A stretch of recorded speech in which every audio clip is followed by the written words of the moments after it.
Okay, see, I got a 14-year-old son. I hear you have a 2-year-old and a 21-year-old. How are you handling that? Because that's a huge gap. Oh, I heard your murmur of judgment.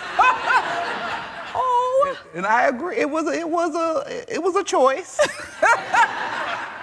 But I like it. My life has changed so much. You know, I had my first son when I was just 20 years old. Still hadn't gotten going in comedy and stuff. And this last weekend got to celebrate both their birthdays. Had a Spider-Man party for my 2-year-old, and then I took my 21-year-old to a strip club in New Orleans. Oh my goodness!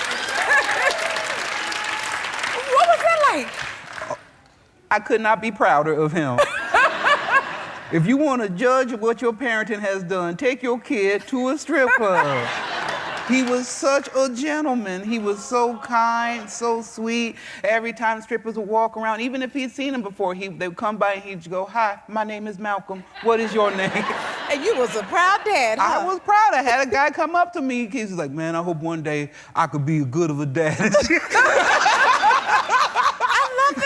That is so funny. And then speaking of kids and fathers, Father's Day is coming up. Do you have any plans for that? Oh, I love Father's Day. My plan on Father's Day, because my boys changed my life. If I didn't have my son when I was younger, I don't think I would have became a comedian. I wouldn't have had the drive to do the things I wanted to do. So now, every Father's Day, I just try to spend the day with them. We'll go to the zoo, we'll do something fun. We'll go to the movies, which is like they watch each other and I sleep, and that's great. At the movies? Yes. Ain't that the perfect place to go? I love it. I feel like they could sell more tickets if they just called it snacking and sleeping. You know what? I love that. Yeah. Just give me popcorn and an eye mask and be like, "Wake me up in 2 hours." And they don't know the difference because they're being entertained. Now, speaking of your oldest son, he has autism, and you designed a shoe to help people with special needs.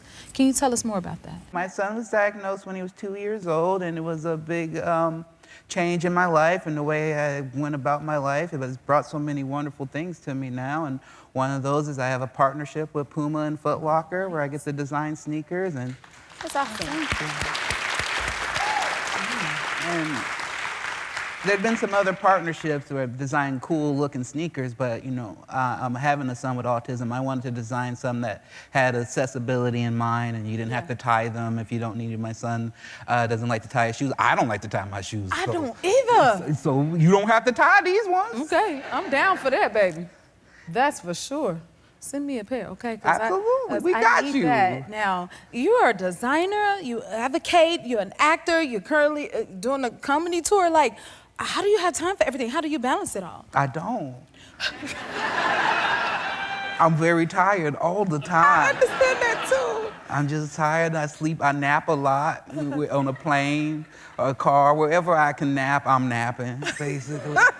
And then other than that, I just try to be grateful because all the things that seem like obstacles or things like burdens are the things that I was praying for and begging for when I was in my 20s. I say the same thing. You better speak. I gotta ask you this, who are some of your favorite comedians? Oh, absolutely. My biggest influences, this might be a little different from most, but Lucille Ball was my biggest comedian. Nice. I think we all love Lucille Ball, yeah. Yeah, just growing up in the south side of Chicago, which always wasn't the, the easiest place. Oh my goodness, I understand that. So having that show made everything seem simpler and easier, and I learned the rhythm of comedy from watching that, and then learning how much of a boss that Lucille was, and it's always been a big influence on me. That is awesome, and you're awesome. If you like this video, smash that like button and subscribe to the Jennifer Hudson Show YouTube channel. Check your local listings or visit jenniferhudsonshow.com to see when you can watch full episodes in your area. And don't forget to sign up for the newsletter.